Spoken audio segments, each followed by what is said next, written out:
Espera, entendido. Bueno, ha comenzado la grabación, así que podemos hacer nuestra presentación oficial, dar la bienvenida a cada uno de ustedes.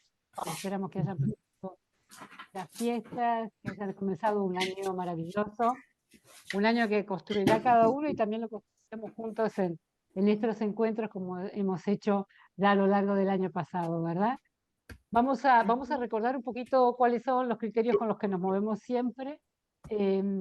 Que la idea es que entre todos intentemos decir las cosas de una manera positiva, sabiendo que podemos hablar con toda libertad, tratando de evitar lo que sea una descalificación personal hacia cualquier otro participante.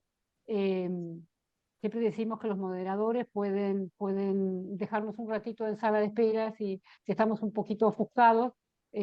Habitualmente eso no pasa, porque siempre todos tenemos bastante autocontrol y construimos entre todos un espacio que intentamos que sea seguro para que cada uno pueda expresarse y compartir aquellas experiencias que quiera con el resto de los que estamos participando en estos encuentros. Así que bueno, bienvenidos a todos y vamos a hacer, ¿te parece, Marina, esta vez una presentación que después va a ser una autopresentación del doctor Guillermo González Balmaceda? Bueno, yo también aprovecho para desearos a todos y a todas feliz año. Estoy aquí de nuevo como suplente porque Gianfranco hoy estaba ocupado, entonces nada, estaré en esta sesión y además estoy muy contenta de presentar a Guillermo González, que es bueno, psiquiatra. Le hemos invitado hoy porque pensamos que el tema de psiquiatría y Opus Dei da mucho de sí. Contaré a título personal que yo a Guillermo le conocí para que veáis un poco cómo, yo qué sé, cómo se va dando todo, ¿no? Hace tiempo yo hice una obra de teatro en Madrid, bueno, la escribí yo y la dirigió y actuó una amiga mía, y yo publiqué eso, se lo mandé a Agustina para decirle, oye, voy a hacer una obra de teatro sobre mi experiencia en el Opus Dei, si lo puedes poner en Opus Libros y tal, para que quien quiera pueda acudir a verlo. Y una de esas personas, no sé si fue por esa vía o por otra, pero bueno, una de las personas que acudió fue Guillermo, que yo no le conocía, y a raíz de esa obra de teatro, pues bueno, estuvimos conversando y bueno, y hasta aquí ha llegado cuando pensé que quién puede hablar sobre psiquiatría, quién puede ser la persona perfecta, pues la verdad que pensé en él.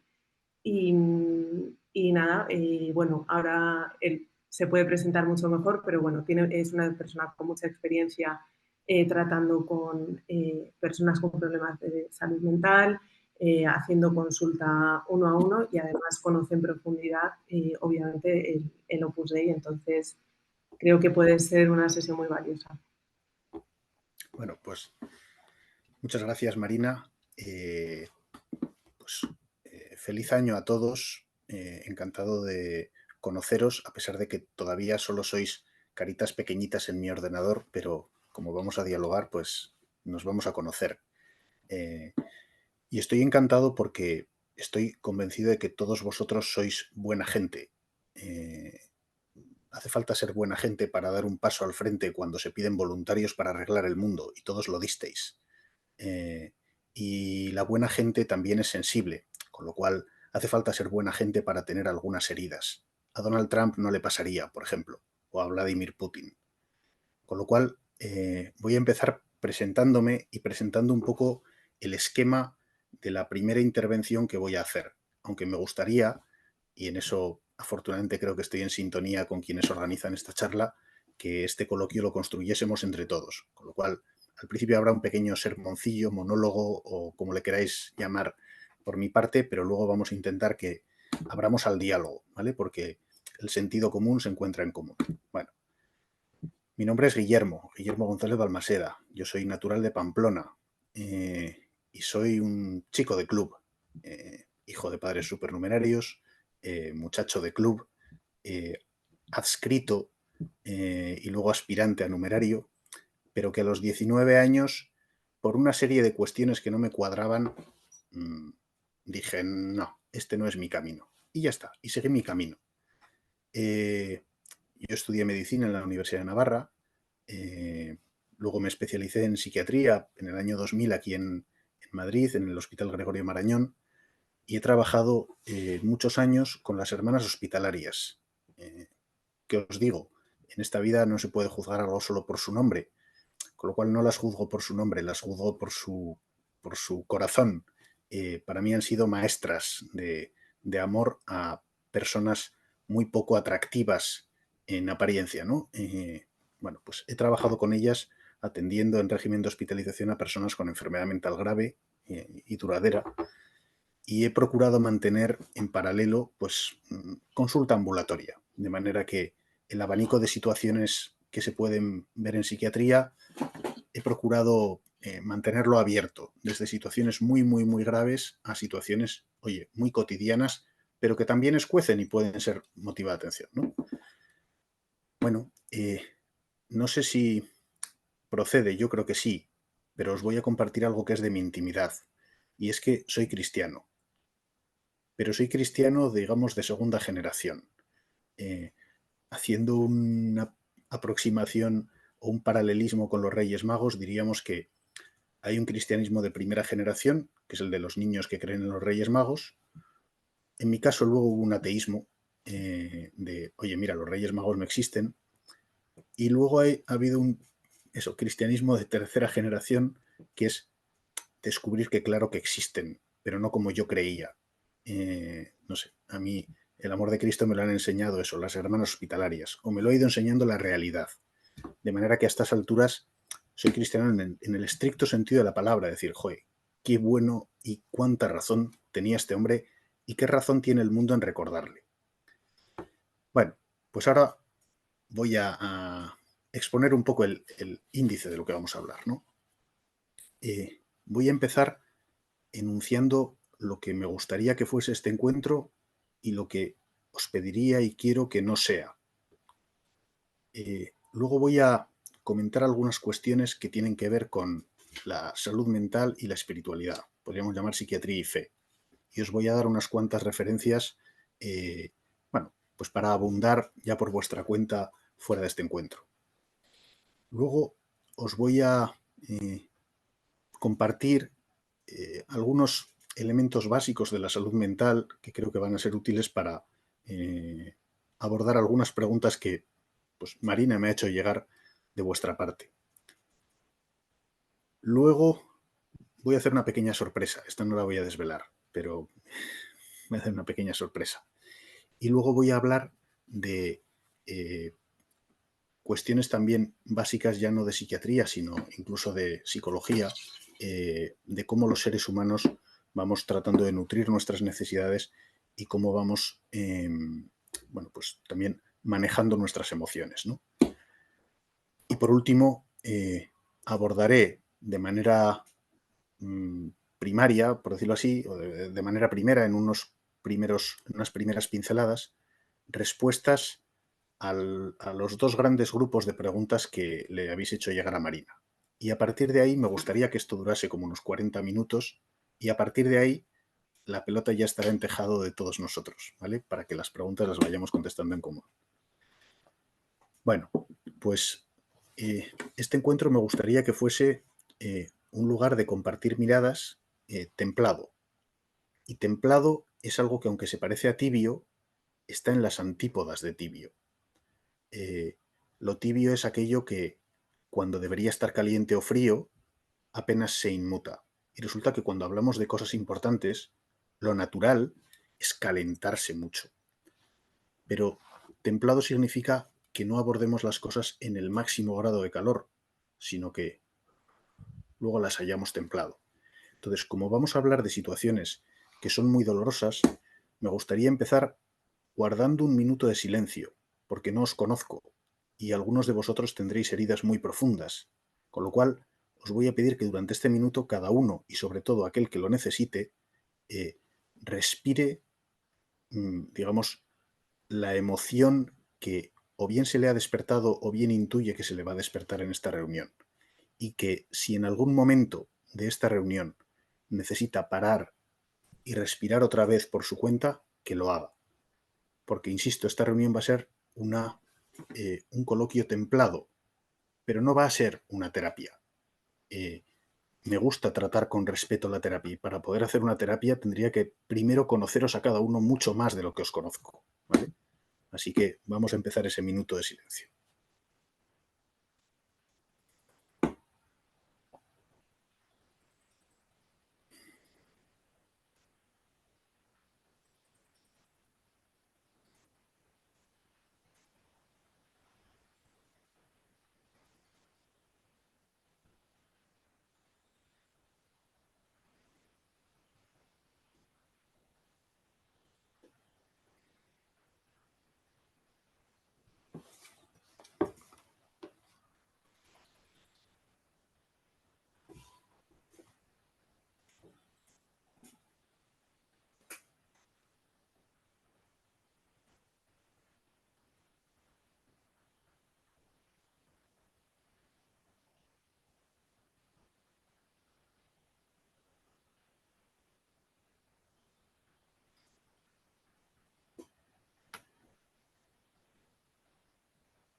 Bueno,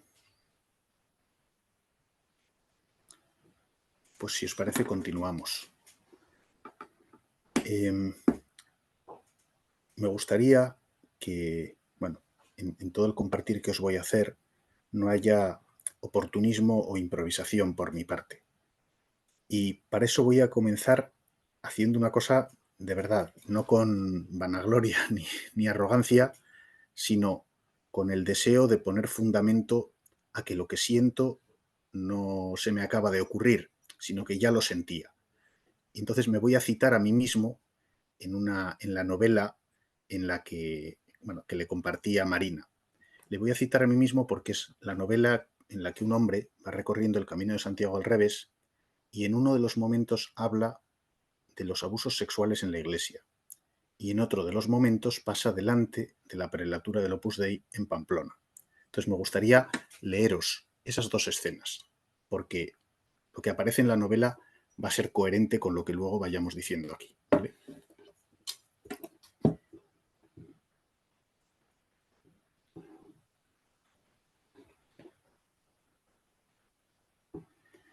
Para poneros en contexto, el protagonista todos los días lee las noticias del periódico y se las cuenta a su perrillo.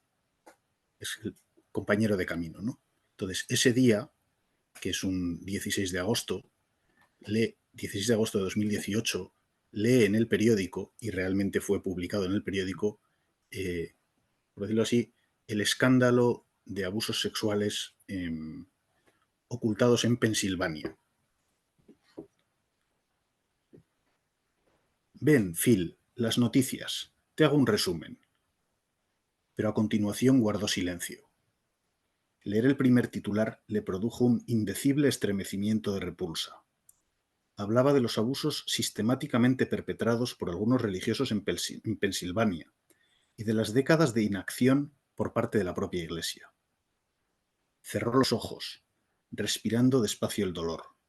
Una, dos, una, dos, una, dos, mientras sentía humedecerse su aliento y apretarse sus dientes con fuerza. Una, dos, una, dos, una, dos. Al cabo de unos minutos, en un tenso silencio, miró finalmente a su perro. Hoy no te voy a resumir la prensa, Phil. Hoy solo te voy a decir una verdad. El daño depende del tamaño de la herida, y se me ocurren pocas heridas mayores que romper la inocencia, y que lo haga quien debía protegerla. Y a continuación tomó aire, y dejó que al salir fuera raspando su garganta, como un gruñido desde lo más hondo. Recordó lo que había leído por la mañana sobre el perdón, y apretó los puños, mientras trataba de abarcar el gran valor de darlo, pero también la enorme y enfermiza locura de llamarle perdón al mirar hacia otro lado. Había que abrazar al leproso, sí, pero no ignorar la lepra. y nunca había que acercar a los frágiles a quien aún contagiaba. Nunca. Resopló de nuevo, esta vez ya más templado, recordando unas metáforas sobre cizaña en medio de trigo y lobos entre ovejas. Sí, amigo, se dijo con rostro serio, tenías visión muy realista del futuro y recetaste piedra de molino al cuello. Bueno.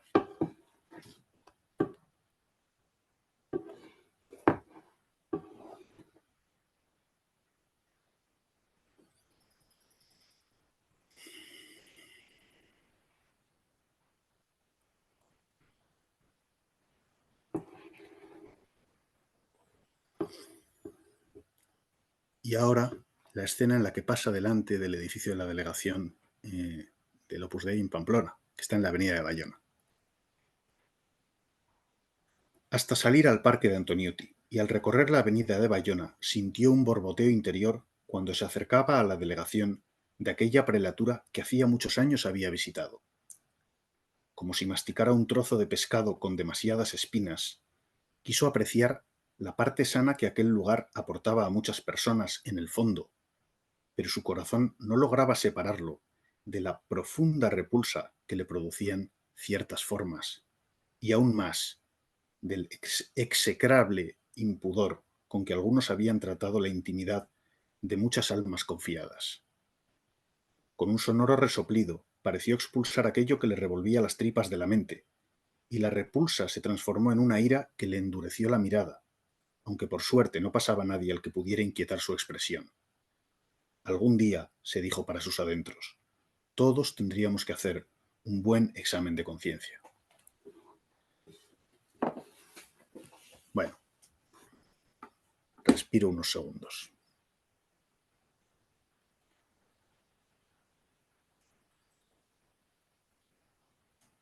Bueno, pues he querido comenzar leyendo esto porque de las preguntas que me había trasladado Marina, bueno, se desprende el hecho de que algunas personas han sido objeto de un trato dañino, o bien en sus cuerpos o bien en sus almas. Y por eso he querido nombrar estos dos párrafos, ¿no? Entonces aquí quería recordar algunas cosas ya clásicas. Los romanos decían corruptio optimi pessimi.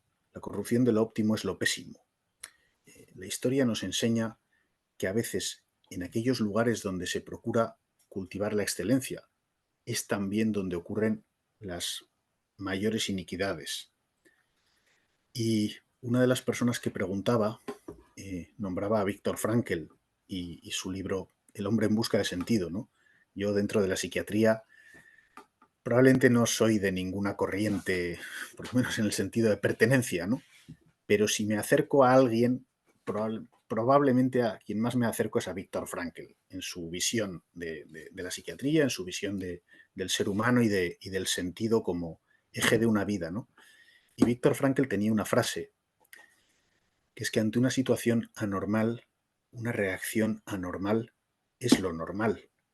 Con lo cual, aquí probablemente vamos a compartir situaciones que eran absolutamente anormales, con lo cual una reacción anormal es lo normal.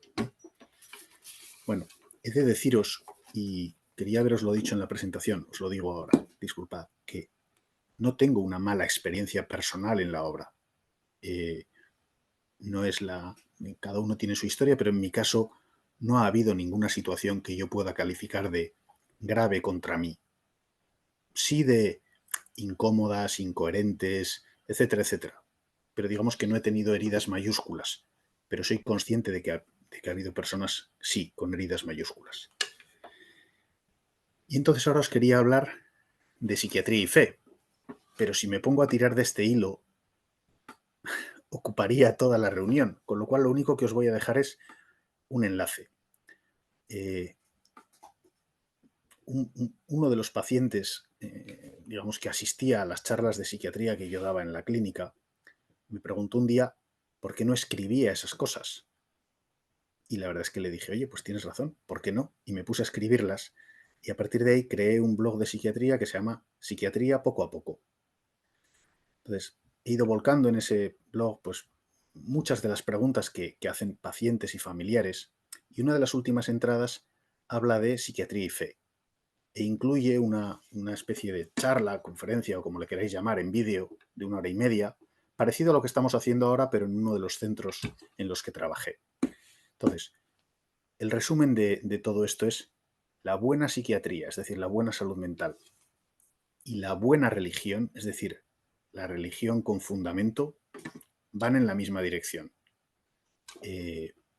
Para abundar en este tema, entrad en el blog, escuchad la conferencia y bueno, pero vamos a partir de esa base, ¿vale?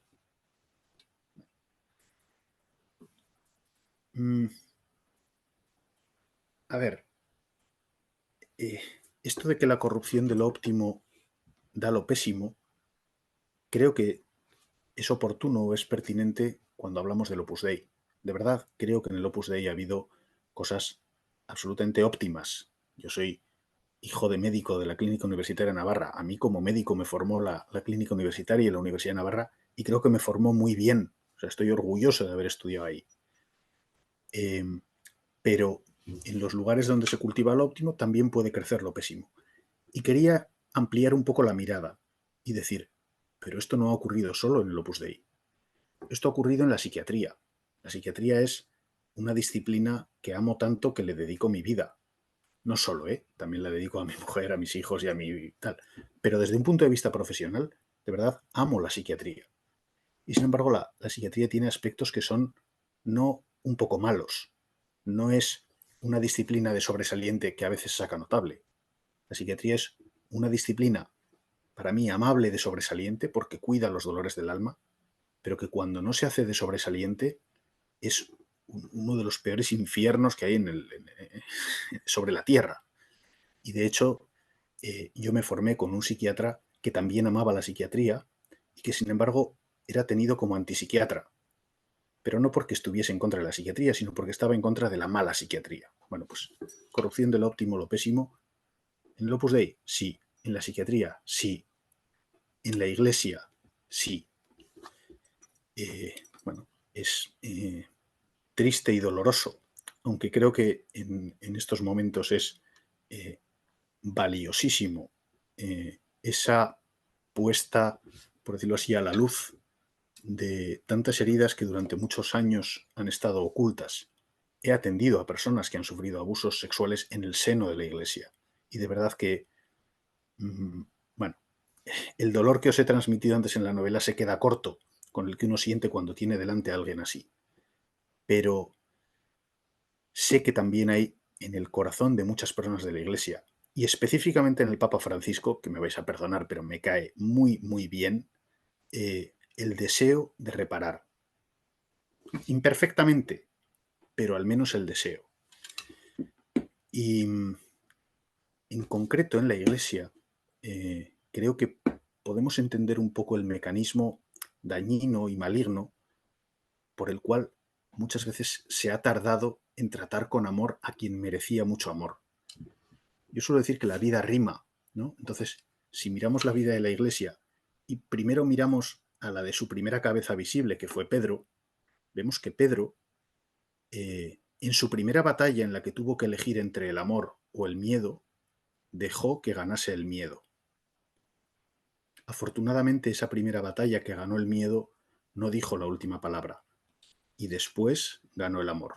Creo que la Iglesia va a seguir este camino, ¿vale? Y no quiero hacer el mal de mucho consuelo de tontos, pero pues dentro de esta corrupción de lo óptimo, que es lo pésimo, habría dos ámbitos más que para mí son de excelencia y que sin embargo a veces son el seno casi diabólico de algunas situaciones de abuso. Uno son las familias. En algunas preguntas me decíais si he tratado a personas que hayan sufrido abusos espirituales o físicos en el seno de la obra. Sí, y también en la Iglesia, y también, y muchos más, en las familias. E insisto, no es mal de mucho consuelo de tontos, es la constatación realista y que nos tiene que conmover siempre para luego movernos con eficacia de que entornos especialmente cuidadosos a veces pueden ser especialmente dañinos. Y el otro son los colegios o las instituciones donde se ha atendido a niños, ¿no? Ahí vuelvo a poner el foco en eso que en la novela simplemente esbozaba con una metáfora que es lo de la piedra de molino, ¿no? Estoy convencido de que Cristo, a quien en la novela llamo el de barbas, tenía la suficiente lucidez como para intuir que en los trigales crecería cizaña. No por eso dejó de sembrar los trigales, pero dejó bien clarito que esa cizaña era maldita, que merecería eso, la piedra de molino. Y yo creo que pidió a todos que por favor hiciésemos el esfuerzo de impedir que creciese, ¿no? Bueno. Voy a hablar ahora de los fundamentos psicológicos, porque fundamentos de psiquiatría, eso, leeos el blog. A ver, yo funciono con algo que no he inventado yo, que lo inventó un tal Maslow, que son las necesidades universales de todo ser humano.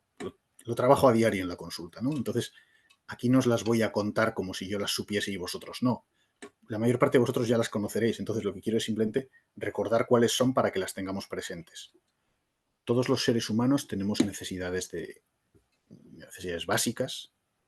Todos los seres humanos tenemos necesidades de asegurar que esas necesidades básicas no van a ser atacadas, ¿no? Necesidades de seguridad. Todos los seres humanos tenemos necesidades de afecto, sabernos queridos y queribles. Todos los seres humanos tenemos necesidades de reconocimiento y todos los seres humanos tenemos, en último término, necesidad de sentido. Luego veremos en algunas preguntas qué ocurre con estas necesidades en las situaciones de abuso. Y así como para las necesidades básicas, los seres vivos tienen una especie de detectores llamados sensaciones, ¿no? Es como el pilotito o la alarma que dice, oye, cuidado, necesitas hidratarte, o necesitas comer, o necesitas, yo qué sé, abrigarte.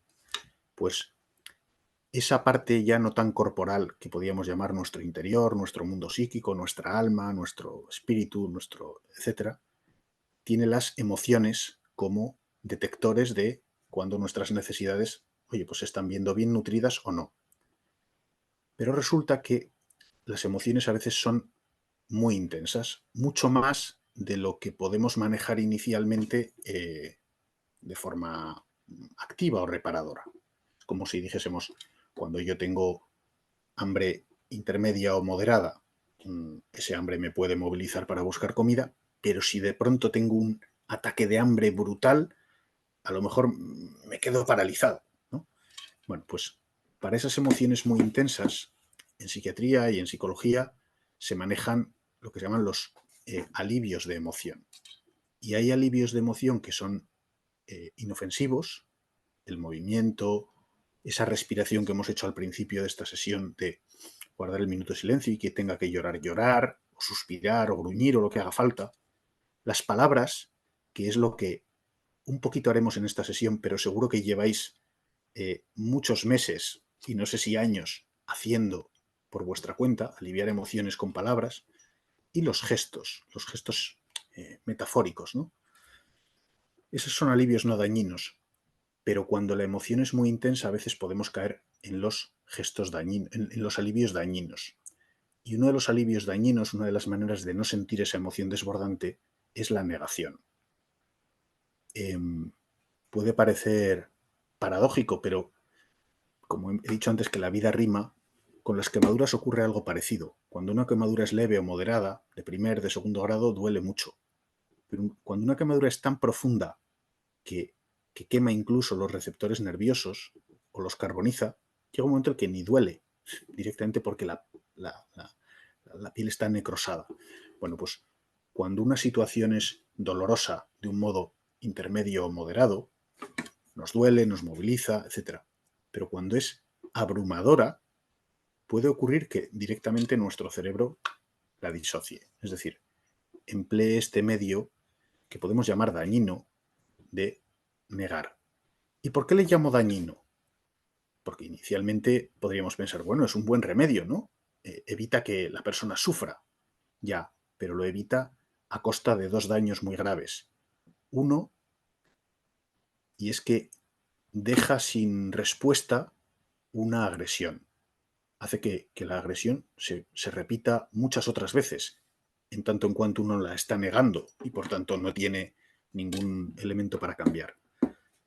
Y una segunda es porque a menudo, cuando uno niega una emoción muy intensa, esa emoción es como un niño al que no atendemos en el supermercado. Va a buscar otras personas que le atiendan y se van a producir otros extraños fenómenos, se les podría llamar, sí, desplazamientos o somatizaciones, o bueno, en fin. Dicho en lenguaje coloquial, diríamos, va a salir por algún lado y normalmente no por las buenas.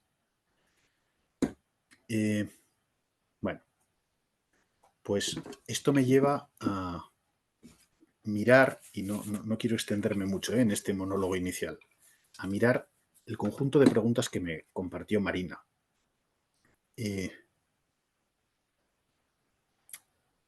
4 de ellas tienen que ver con la corrupción de la psiquiatría. Bueno, discúlpame, Marina, creo que no todos los asistentes han tenido acceso a todas las preguntas. No, las preguntas se han compartido de forma anónima, entonces nadie las ha visto, digamos. Vale, o sea, vale, entonces, han ido llegando y... Vale, las puedo yo un poco nombrar o parafrasear en voz alta, ¿sí? Por favor, para que así todos tengamos el contexto. Vale, Sí, sí. vale, pues en estas dos primeras tandas de preguntas, varias de ellas tenían que ver con la propia psiquiatría. En una se hablaba de un psiquiatra en concreto con nombre y apellidos que, bueno, no voy a nombrar, pero que por su proceder me parece pues una de estas personas que corrompe la psiquiatría, ¿no? Y he conocido a varios compañeros así, fuera del contexto del Opus Dei. Como hemos dicho que la corrupción del óptimo es lo pésimo, hay personas que manejan un bisturí que debería servir para sanar, lo manejan para herir, para controlar, para hacer luz de gas, para, en fin, psiquiatrizar cosas que no son en absoluto psiquiátricas, ¿no? Es como si yo le diese Prozac a una mujer para que no le importe que le peguen. Bueno. En otra pregunta se decía si el Opus Dei ha instrumentalizado la psiquiatría. Yo diría, no, de verdad, esto lo contesto honestamente, no de un modo directo y premeditado, pero de manera indirecta.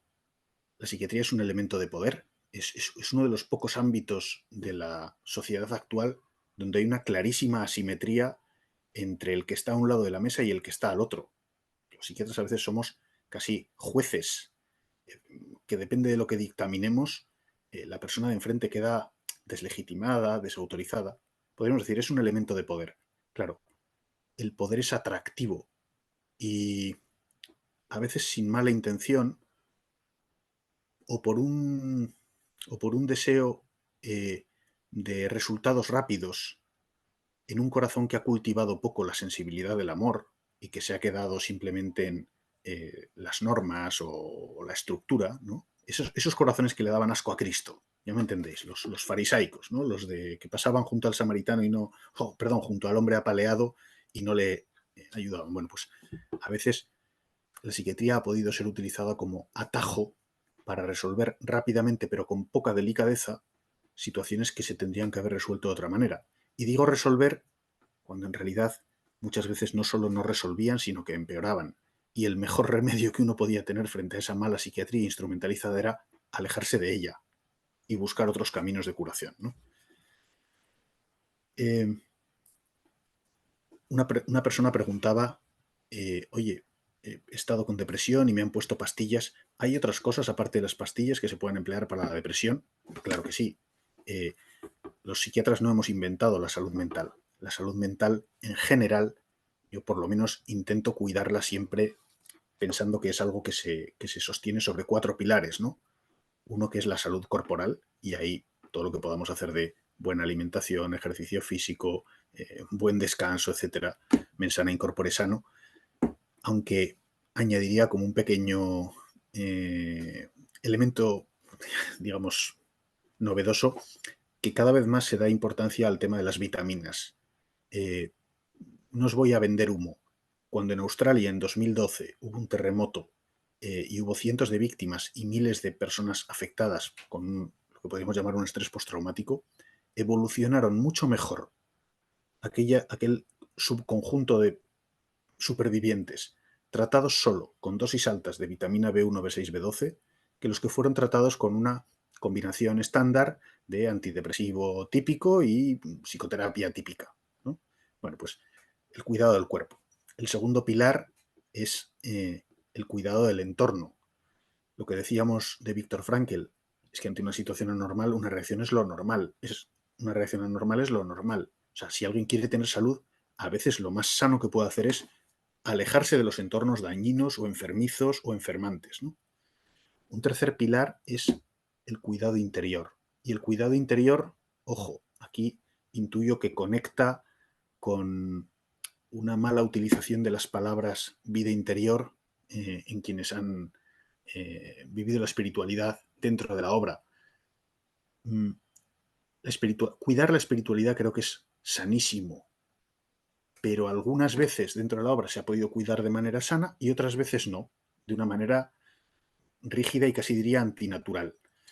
Entonces, cuando digo cuidado del interior, hablo de cosas muy sencillas, no hablo de una religión concreta, hablo de, pues eso, el buen alivio de las emociones y la mirada libre y realista hacia cómo uno va nutriendo su seguridad, su afecto, su reconocimiento y su sentido. Y el cuarto pilar es la química, claro que sí. Los psiquiatras ponemos pastillas, pero no siempre. Tenemos que intentar que sea la mínima dosis eficaz. Y si la química la podemos hacer incluso sin remedios farmacológicos, mejor que mejor. Yo a muchas personas, no a todas, pero a muchas, pues he podido ayudarles de un modo eficaz con el hermano pequeño de las pastillas, que a veces es una valeriana, una melatonina para dormir, un poco de triptófano para, venga, con magnesio y vitamina B6 para producir serotonina de una manera más abundante y natural, la ashwagandha, en fin, hay algunos remedios naturales poco ofensivos pero eficaces, no son superchería, no son no sé, medicina cuántica o historias así poco claras, ¿no? Y otra persona preguntaba, y con esto acabo un poco la tanda de psiquiatría, si los medicamentos que le pusieron le pudieron dejar huella. La respuesta es sí. La mayor parte de medicamentos en psiquiatría no dejan una huella duradera y gravísima, porque si fuese así os aseguro que el mundo tendría un problema. Tenemos una cantidad de psicofármacos gigantesca, de uso de psicofármacos. Pero aunque no dejen una huella gigantesca, sí dejan una cierta huella. A veces hay efectos secundarios que permanecen más tiempo que la pura toma del medicamento y a veces, bueno, pues se crean, por decirlo así, caminos en el cerebro que luego cuesta reconstruir, ¿no? Pero eso no ocurre en las personas del Opus Dei tratadas con antidepresivos, ocurre en cualquier ser humano tratado con antidepresivos. Vivimos una clarísima, digamos, inflación del uso de psicofármacos, por lo menos en Occidente, e intuyo que esto se va a contagiar a todas las partes del mundo. No soy antipsiquiatra, no soy antifármacos, pero creo que todo en la vida tiene que tener su justa medida y lamentablemente para hacer el traje a medida hace falta tiempo y voluntad. Y a veces los profesionales no tienen tiempo o no pueden tener voluntad, no les da la vida para poder hacer todos estos trajes a medida, ¿no? Bueno.